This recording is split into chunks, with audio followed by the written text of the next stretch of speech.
유류세 인하폭이 축소되자마자 광주 지역 주유소 기름값이 일제히 올랐습니다. 소주와 삼겹살 등 서민 생활과 밀접한 품목도 가격이 줄줄이 오르고 있습니다.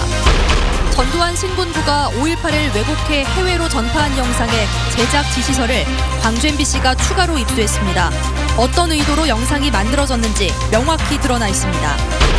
5.18 39주년 행사위원회가 황교안 자유한국당 대표의 기념식 참석을 반대한다고 밝혔습니다. 극우단체가 예고한 집회에 대해서도 단호한 입장을 밝혔습니다. 의붓 딸을 살해한 30대 남성에게 보복살인 혐의가 적용돼 검찰에 송치됐습니다. 여러분 안녕하십니까? 광주 MBC 뉴스데스크입니다. 요즘 통계에 나타난 물가는 안정세라는데 체감 물가는 치솟고 있습니다. 기름값과 소주값, 삼겹살 가격 등 서민 생활과 밀접한 물가가 줄줄이 오르고 있기 때문입니다. 돈 쓸 때가 많은 5월이라 심리적인 물가 부담은 더 클 것으로 보입니다. 이계상 기자가 취재했습니다. 물가 인상을 가장 실감케 하는 곳이 주유소입니다. 불과 하루 사이에 이 주유소의 휘발유 판매가는 리터당 60원이 올랐습니다. 유류세 인하폭이 축소된 첫날 곧바로 판매가에 반영돼 휘발유값이 1,500원대 중반으로 뛰었습니다. 운전자들은 조금이라도 싼 곳을 찾아다녔지만 광주 지역 주유소들이 일제히 휘발유와 경유 판매가를 올렸습니다. 여기가 좀 제일 싸서 여기를 계속 많이 다니는 편인데 여기도 비싸네요, 상당히. 서민의 술인 소주와 맥주값 역시 올랐습니다. 주류 회사의 출고 가격은 불과 5에서 7%가량 소폭 인상됐지만 음식점 판매가는 한 병당 5,000원으로 오를 가능성이 커졌습니다. 돼지고기 삼겹살 값이 한 달 전보다 15% 이상 상승하고 있는 가운데 채소 등 식자재 가격이 덩달아 오르고 있어서 사 먹는 소비자도 파는 소상인들도 부담이 될 수밖에 없습니다. 포도시 운영한다 그렇게 생각하고 합니다. 예, 그냥 제 인건비만 떨어지면 그냥 유지한다는 걸로 그렇게 생각하고 그냥 하고 있어요. 여기에다 치킨값과 우유값 등 대부분에서 올랐거나 오를 것으로 예고되고 있습니다. 통계청 발표대로라면 넉 달 연속 광주 지역 물가 인상폭이 1%를 넘지 않고 있지만 서민들이 느끼는 물가는 하루하루가 다를 정도로 수직 상승 중입니다. MBC 뉴스 이계상입니다.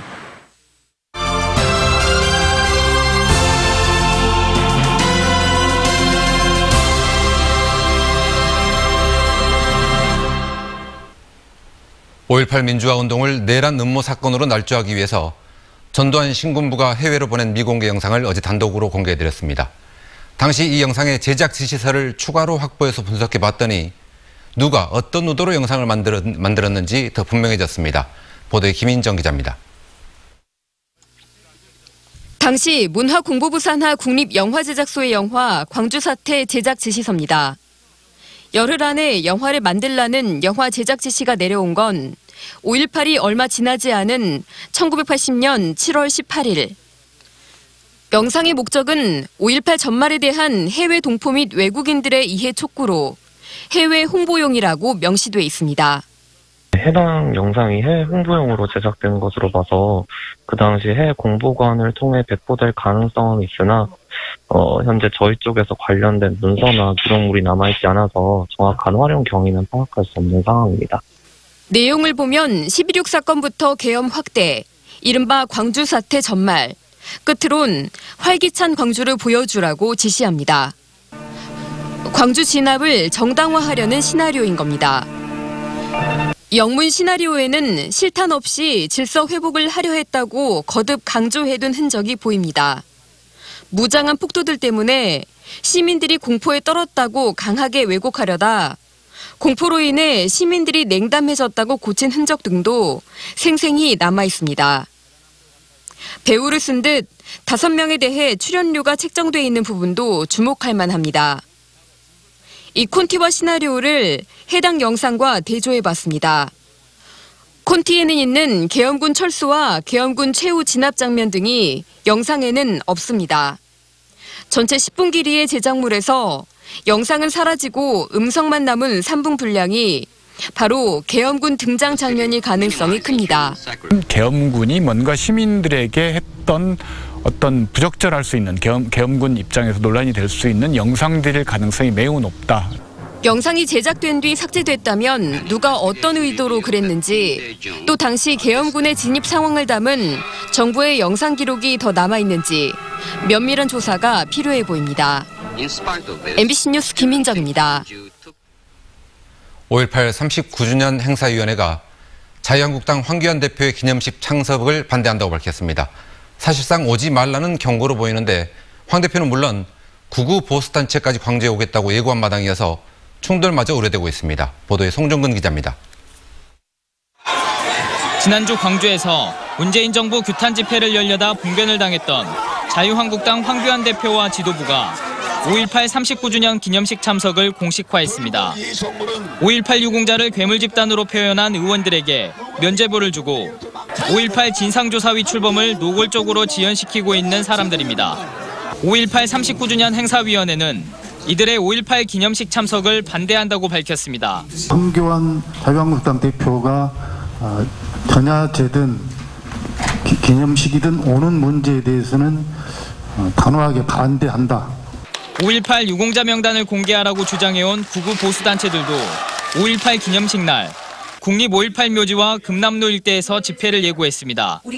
지금까지 구구단체들의 자극에 일일이 반응하지 않았던 행사위원회도 구구단체들의 노골적인 도발에는 단호한 입장을 보였습니다. 저들의 5.18 역사 왜곡은 수단과 방법을 가리지 않고 무차별할 것입니다. 그러나 5.18 민주화운동의 역사적 가치는 저들이 원하는 대로 결코 무너지지 않을 것입니다. 한편 행사위원회는 5.18 기념식에 정부가 주관하는 공식 기념식과는 별도로 금남로 일대에서 5.18 진상규명과 역사 왜곡 처벌법 제정을 촉구하는 범국민 대회를 개최한다고 밝혔습니다. 또 전국 11개 광역시도의 행사위를 구성하고 유럽과 미국에서도 기념행사를 진행하기로 했습니다. MBC 뉴스 송정근입니다. 5.18의 진실 규명을 위해 미국의 5.18 기밀문서를 공개해야 한다는 주장이 잇따르고 있습니다. 민주평화연구원이 국회에서 개최한 토론회에서 5.18 기념재단의 최영주 연구위원은 칠레와 엘살바도르 등의 과거사 청산 작업은 상당 부분 미국 측이 제공한 기밀문서에 의존했다며 우리 정부도 미국 정부의 기밀 해제를 공식 요청해야 한다고 주장했습니다. 바른미래당의 김동철 의원도 5.18 진상규명에 필요한 미국 측의 기밀 자료가 전면 공개되도록 정부가 앞장서서 공개를 요청해야 한다고 밝혔습니다. 1980년 5.18 당시 전두환 씨가 광주를 방문했다고 증언한 주한미군 정보요원 김영장 씨가 국내에서 증언을 이어가기로 했습니다. 5.18 기념재단의 초청으로 어제 피지에서 입국한 김 씨는 모레 서울에서 기자회견을 연 뒤 다음 날인 10일에는 국립 광주 5.18 묘지를 참배하고 광주 시민 앞에서 증언하는 자리를 갖습니다. 김 씨는 5.18 당시 전두환 씨의 행적과 관련해서 추가로 증언할 예정인 것으로 알려졌습니다.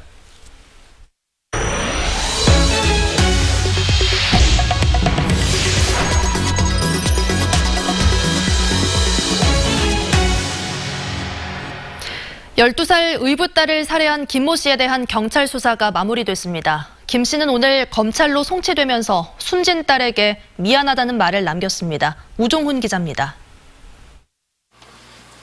의붓딸을 살해하고 시신을 저수지에 버린 혐의를 받고 있는 31살 김모 씨가 구치소로 가기 위해 경찰서를 나섭니다.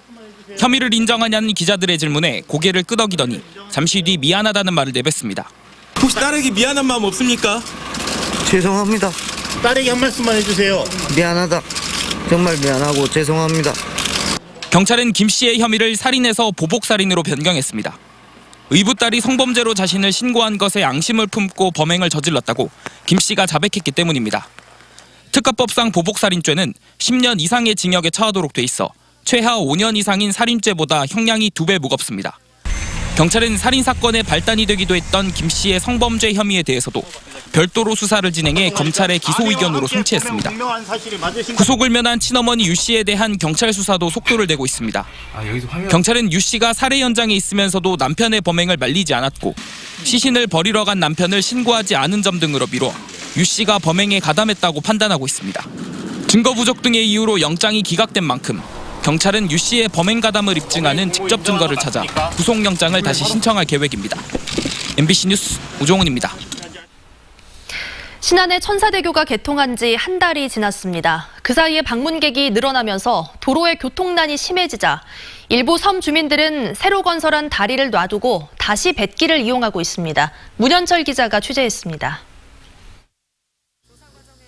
꼬리에 꼬리를 물고 가다서다를 반복하는 차량들. 앞에 대교에서 천사대교까지 12km가 약간 넘는 국도 구간 대부분이 거대한 주차장으로 변했습니다. 천사대교에 몰리는 차량은 평일에는 8, 9천여 대, 주말과 휴일에는 15,000여 대 안팎. 편도 1차로의 좁은 도로가 이 많은 차량을 감당하지 못해 심각한 교통체증이 한 달째 이어지고 있습니다.